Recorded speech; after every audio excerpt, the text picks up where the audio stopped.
news and current affairs. Panig sa katotohanan. Panig sa pagbangon ng bayan.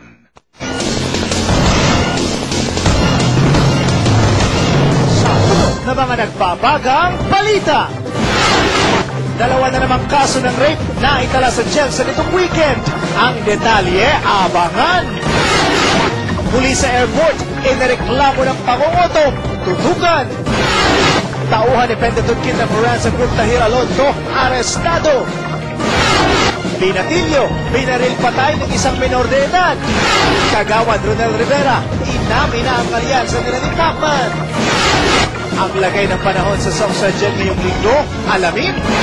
At tampok ang street dancing and sports activities ng Munado Festival 2010.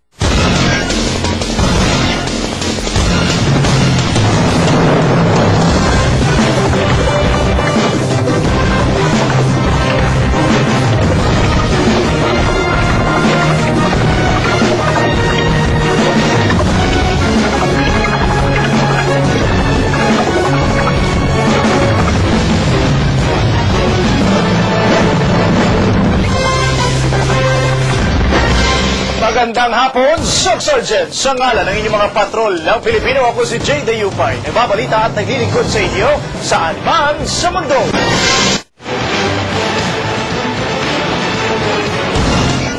Kumahaba pa mga kapamilya ang listahan ng panggagahasa sa Jensen.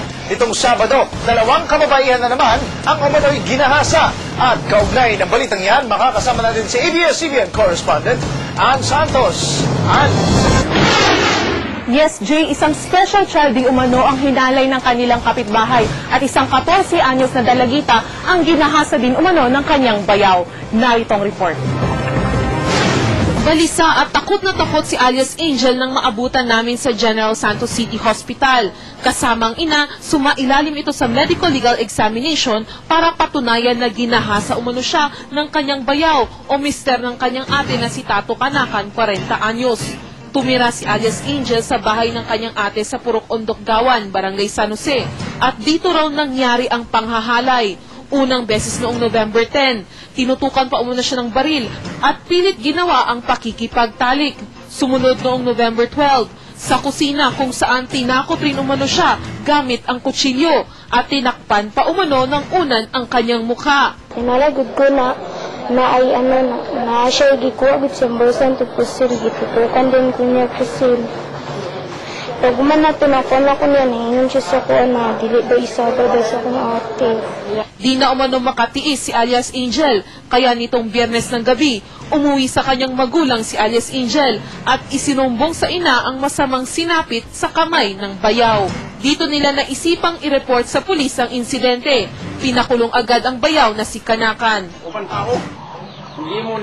Galit na galit ang ama ni alias Angel. Nagtiwala raw siya sa manugang kaya pumayag na doon tumira dahil sila ay kapos sa pera. Mr. President, talaga gusto ko ibalik ninyo yung death penalty ng mga rapists para hindi nila tularan ang tao na ito. Kapatid niya, bilang kapatid niya, ginawa niya ng pag-rape, nagawan pa niya.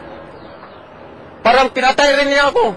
Pero itinanggi ni Kanakan na ginahasa niya si alias Angel. Depensa nito. Pero may relasyon na kami. Hindi ko pinipilit. Hindi ako nag-rape. Pero siya nang nag-rape sa akin.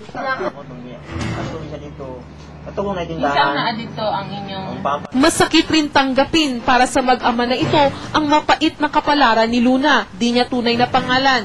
May kapansanan na nga ito, ginawan pa umano ng kalaswaan ng isang lalaki sa parehong lugar kung saan ginahasa si alias Angel. Sa edad na 20 anyos, si alias Angel ay parang bata. Di ito makarinig sa kanang tenga at di namin halos makausap si Luna. Ayon sa pamilya ng biktima, mahilig mamasyal at gumagala-gala si Luna. At itong Sabado, nagulat na lang umano ang ama ni alias Luna nang matagpuan na nasa loob ng bahay ng isang estranghero ang dalagita. Di masabi ni Luna kung nagahasa siya, pero nang tanungin kung hinubaran siya. Gihubuan ka sa tao, wala. Ha? Gihubuan ka sa tao, wala. Ito lang. Wala gikuha imong sinina, ana, wala. Sanin na? Gihubo, wala. Ipon yung kanila. Gusto ko kay kung ma'am, walay kabutangan sa akong kasuga. Siyempre, gusto ko na ako. Tapos, ang akong nalainan, ma'am, ang sitwasyon pa dyan sa akong manghod, mo lang ito nga sakit sa kumot o ariglo, siguro. Bisag kinsa naman, dili ko pwede nga maariglo, ma'am, kay may balaod ta, ma'am. Muna ako nga inanakit, kailan yun akong kaso. Nagreklamo sa mga pulis ang kuya't ama ni Luna. Hinuli agad ang lalaki na si Jake Pawas. Inamin ni Pawas na ginalaw niya si Luna. Magkasintahan raw kasi sila. Nauban ang babae sa kuha. Nauban yun. Uyab me. 3 years.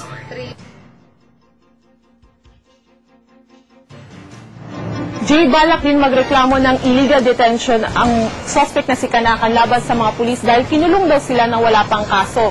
Weekend rin nang dinakip sila ng mga pulis at kaninang umaga sarado ang opisina ng prosecutor's office dahil holiday. Pero bukas raw nakatakdang magsampa ng formal na reklamo ang mga biktima laban sa mga suspect. Jay? Nabanggit mo kanina sa iyong report na isinailalim yung mga biktima sa medico-legal. May resulta na ba ito? Jay, bukas pa rin lalabas ang resulta ng medical legal examination.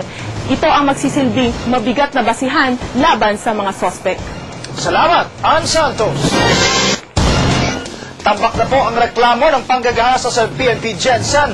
Bakit ito nagagawa ng mga suspect sa kanilang sariling kamag-anak o sa mga bata? At paano maiwasang mabiktima ng rape ang inyong mga anak? Narito po ang follow-up report ni Ann Santos. Abala ngayon si Women and Children Protection Desk Officer PO1 Elma Mayo ng Police Station 7 sa Jensan.